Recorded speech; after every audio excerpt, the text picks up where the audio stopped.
cold call. Yes. Sir, what's beyond this universe? Beyond this universe.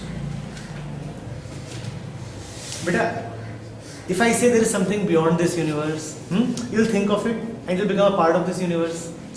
The universe is in your mind, right? It's like asking what's beyond infinity. I'll say infinity plus 1. And that will be another infinity. So this question, beyond this universe, what do you mean by beyond this universe? If there is something beyond this universe, it has to be that which is beyond the mind. Because the universe is the mind itself. There is no objective existence of space. Didn't we say that space and time exist not there but here? And when you say universe, you mean space. It exists here. So beyond the universe is beyond the mind. You cannot think of it. You cannot think of it. You can't ask it. I can't tell it. But surely the mind has its limitations.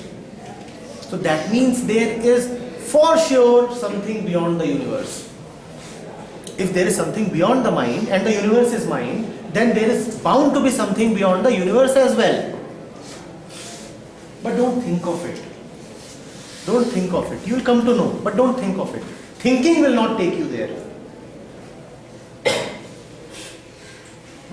Thinking will not take you there. For you it is sufficient to see that the mind is limited.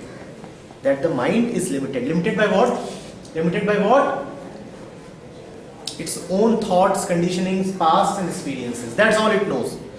It's like there is infinite space available, but the mind roams about in this small room. And what is this small room? The room of the past. The room of the knowledge that the mind has gathered. The room of its experiences. Mind keeps upon roaming about in this only. And the mind thinks that this is all there is. The mind thinks that this is all there is. The mind has no idea of what lies beyond. Because this is the mind. It's captured here.